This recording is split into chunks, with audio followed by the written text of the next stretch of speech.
सांगली, मिरज आणि कुपवाड ह्या तिन्ही शहरामध्ये सध्या एकाच विषयाची जोरदार चर्चा चालू आहे, ते म्हणजे घरपट्टीच्या नोटिसा.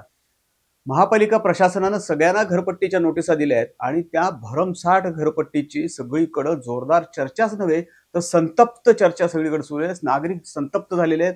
विविध पक्ष संघटनावर त्याच्यावरती जोरदारपणे आंदोलन करायची नुसती भाषा करतायत, परंतु नागरिक मात्र आपला सगळा कामधंदा सोडून त्या घरपट्टीच्या संदर्भातल्या आपल्या तक्रारी नोंदवायला महापालिकेत गर्दी करतायत.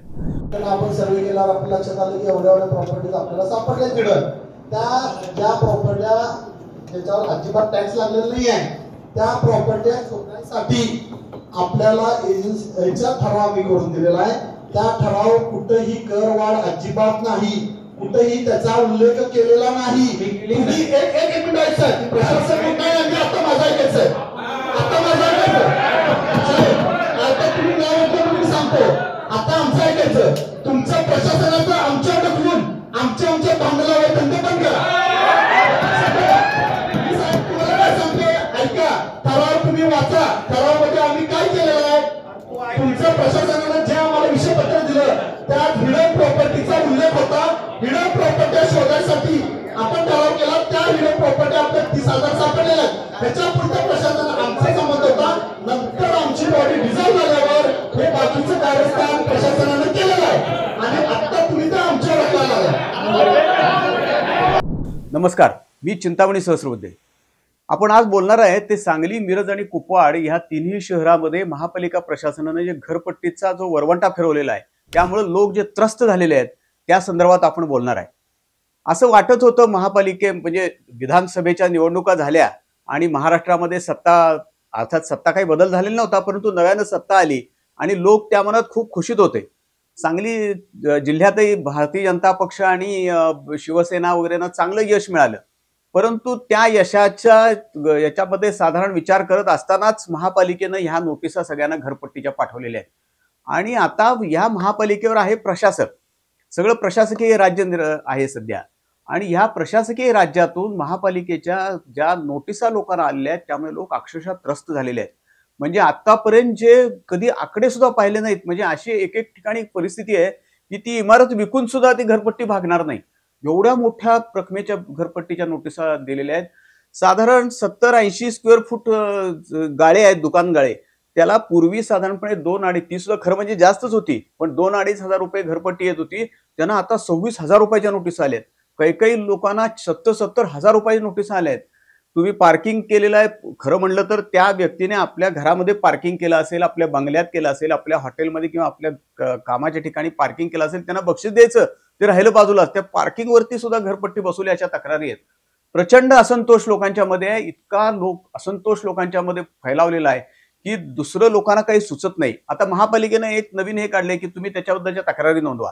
आता त्या तक्रारी नोंदवायकरता महापालिकेचं जे मंगलधाम कार्यालय आहे तिथं लोकांची प्रचंड गर्दी होती. सगळा कामधंदा सोडून लोक ती घरपट्टी विरुद्धच्या तक्रारी नोंदवायला तिथं जात आहेत.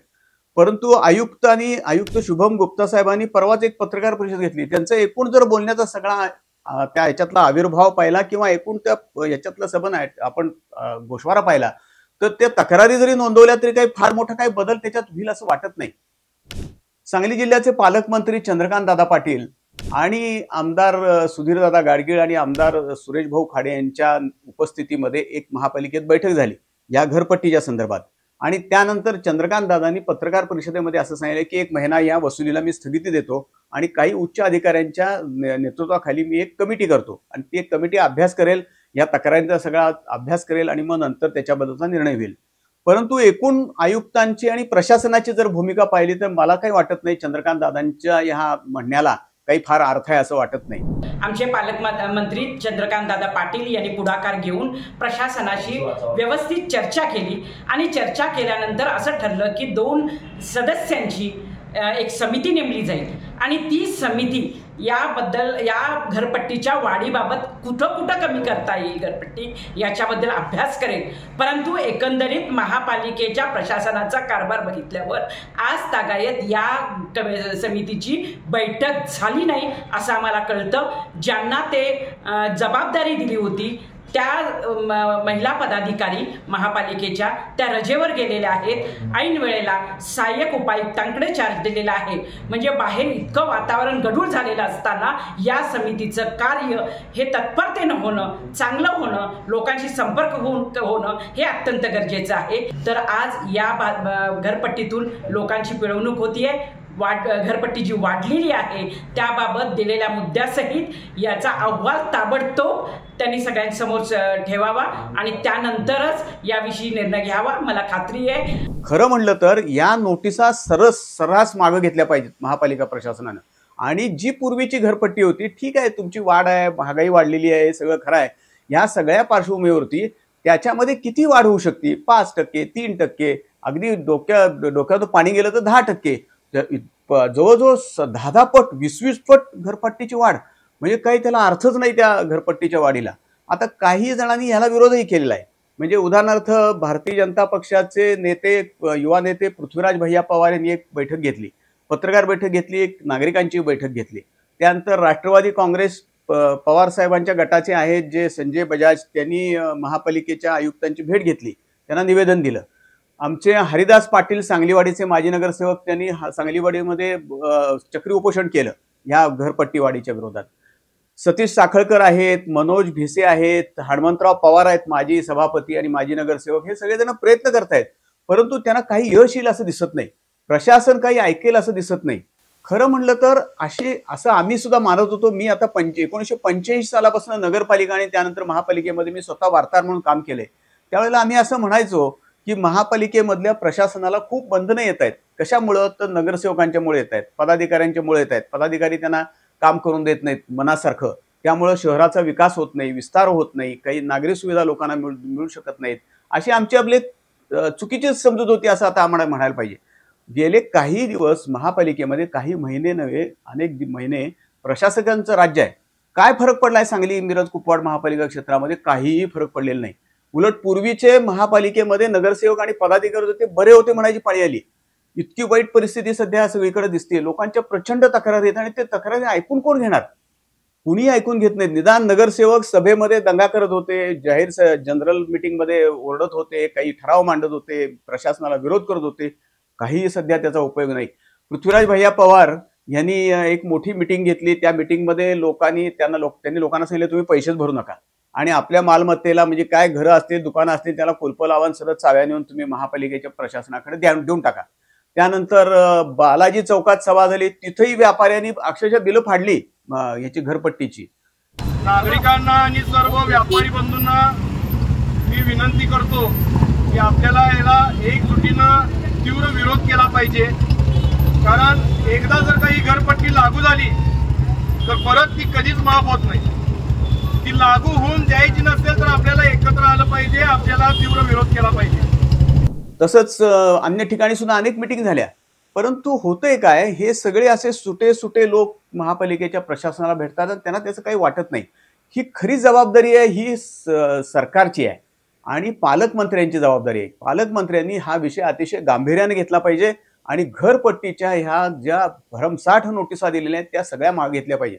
ज्या कंपनीला म्हणे हा सर्वे करायला काम दिलेलं होतं त्यांनी म्हणे ड्रोनद्वारे सर्वे केला। मागं सुद्धा एक मला आठवतंय महापालिकेनं असाच एक सर्वे केला होता आणि तोही म्हणे उपग्रहाद्वारे केला होता। म्हणजे कुठं महापालिका आपली, तिथली लोकसंख्या किती, तिथल्या गटारी सरळ नाहीत, रस्ते सरळ नाहीत आणि ते म्हणजे उपग्रहाद्वारे त्यांनी सर्वे केला होता घरपट्टी करतात त्याच वेळेला सुद्धा। अशी ही चमत्कारिक सगळी परिस्थिती आहे। त्या कंपनीनं जे काही सर्वे केलाय ते आतल्या खोल्यांचे सुद्धा फोटो काढलेत म्हणे। कसे फोटो काढलेत, काय त्याच्या बिलाच्या मागे फोटो छापलेत, ते काय त्याला अर्थ आहे काय? म्हणजे कसा त्याने सर्वे केला, काय केला? गॅलरी धरली आहे, गॅलरीच्या पायऱ्या धरल्या, चिन्याच्या पायऱ्या धरल्या, टॉयलेट धरले, बाथरूम धरले, त्याची सुद्धा घरपट्टी लावली जी पूर्वी म्हणे धरली नव्हती। आणि जर तुम्ही ते पावती बघितली, ह्याची नोटिसा बघितल्या घरपट्टी, त्याच्यात शिक्षण कर आहे, वृक्ष कर आहे। आता शिक्षण कर हा जो घेतला जातोय तो कशाकरता घेतला जातोय? काय महापालिकेच्या शाळांकडे लक्ष दिलेलं आहे प्रशासनानं? काय अवस्था आहे महापालिकेच्या शाळांची? तर कशाकरता हा कर, हा बुरदंड नागरिकांना तुम्ही बसवायला आला आणि तुम्ही काय सुविधा देताय? आता रस्त्यावरती काही ठिकाणी रस्त्यांची कामं चाललीत, जर तुम्ही अनेकांनी ह्याच्यावर तक्रारी पण केल्या प्रशासनाकडे, तुम्ही जर पाहिलं तर जे खराब रस्ते ते खराबच आहेत, ते खड्डेच पडलेले आहेत त्या रस्त्यामध्ये आणि चांगले रस्ते आहेत ना त्याच्यावर एक साधारणपणे एक अर्धा इंचाचा किंवा एक पाव इंचाचा थर द्यायला लागलेत ते, डांबराचा आणि खडीचा. कशा करता हे नुसतं लेपन चाललेलं आहे. त्यामुळं अक्षरशः महापालिकेचा पैसा सुद्धा मोठ्या प्रमाणात खर्च होतोय. प्रशासन व्यवस्था असताना नागरिकांना काही सुखाचे 4 दिवस दिसतील असं वाटत होतं. हे कामाला लावून ठेवले घरपट्टीमुळे. अक्षरशः लोकांना आपला कामधंदा सोडून आता ते महापालिकेत तक्रारी द्यायची वेळ आलेली आहे. आता तक्रारींचा निवाडा कोण करणार? तर महापालिकेचं प्रशासनच करणार. म्हणजे मला जी.ए. कुलकर्णीची एक कथा आठवते. त्या कथेमध्ये असं दाखवलेलं आहे, एकानं काहीतरी गुन्हा केला, म्हणजे केला असा त्याच्यावर आरोप होता, म्हणून त्याला राजासमोर नेऊन उभं केलं. राजानं सांगितलं, मी काही निवाडा करणार नाही, तुम्ही असं करा, त्याला आपल्या त्या कोण निवाडा करणारे अधिकारी त्यांच्यासमोर नेऊन उभं करा. त्याला त्या अधिकाऱ्यांसमोर नेऊन उभं केलं. त्या निवाड्या अधिकाऱ्यांनी त्याची काय फारशी चौकशी केली नाही, काही नाही. त्याला सांगितलं, ह्याला त्याचं मुंडकं उडवून टाका. त्याला मुंडकं उडवायला नेलं. तो कुऱ्हाड घेऊन, तो फरशी कुऱ्हाड घेऊन तो मुंडकं उडवणारा, जो शिक्षेची अंमलबजावणी करणारा, तो मागं उभारला होता. ज्या माणसाला शिक्षा झाली ती त्यानं त्याच्याकडे पाहिलं आणि त्याला धक्काच बसला. म्हणला, राजाला मी पाहिलं तर राजाचा तोंडावळा असेल, त्या जो कोण निवाडा करणार होता त्याचाही तोंडावळा, हा मारणारा, हे सगळे एकच वाटतायत मला. तशी महापालिकेची ह्या प्रशासनाची ह्या तक्रारींची अवस्था होणार आहे. कोण तक्रार? त्यांनीच तक्रार करायची, त्यांनीच लोकांना कामाला लावले, त्यांनी तक्रारीचं निवारण करायचं. शक्य आहे का कसं? तर फार मोठ्या प्रमाणावरती लोकांनी एकत्रित येऊन आंदोलन केलं पाहिजे. आणि विशेषतः पालकमंत्र्यांनी, ह्या सांगली आणि मिरजेच्या दोन्ही आमदारांनी याच्यात सक्रिय सहभाग घेतला पाहिजे. तरच हे 10 पट तुम्ही घरपट्टी कशी लावू शकता? काहीतरी रिझनेबल कारण पाहिजे त्याला, काहीतरी थोडं त्याच्यात सरकारी दरामध्ये सुद्धा, टेंडर सुद्धा सरकारची जी वाढतात, सरकारची कामाची टेंडर ती 15% वाढवतात वर्षाला.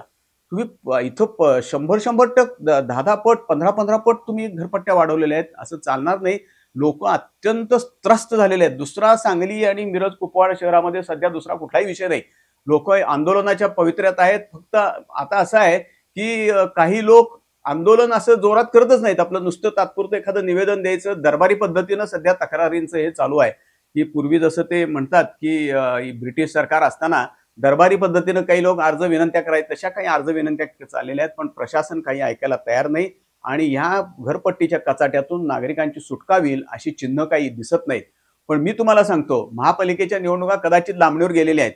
असं म्हणतात की साधारणतः दिवाळीच्या दरम्यान होतील. जेव्हा केव्हा महापालिकेच्या निवडणुका होतील त्यावेळेला घरपट्टीचा हा विषय सत्तारूढ पक्षाला भोवायला लागणार आहे. मी सांगतो तुम्हाला, अक्षरशः जर हा घरपट्टीचा विषय जर समाधानकारक, नागरिकांचं समाधान होईल, अशा दुकानदारांचं समाधान होईल, व्यापाऱ्यांचं समाधान होईल, व्यावसायिकांचं समाधान होईल, अशा पद्धतीने जर सोडवला नाही तर अक्षरशः सत्तारूढ पक्षाचा महापालिकेच्या निवडणुकीत सुपडा साफ होईल अशी परिस्थिती आहे. इतके लोक संतप्त झालेले आहेत.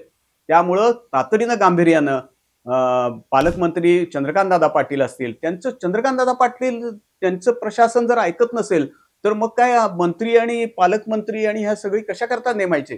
कशा करता ह्यांची नेमणूक लोकांनी टाळ्या वाजवायच्या, त्यांच्या मिरवणुका बघायच्या, त्यांच्या गाड्यांचे ताफे चाललेले बघायचे?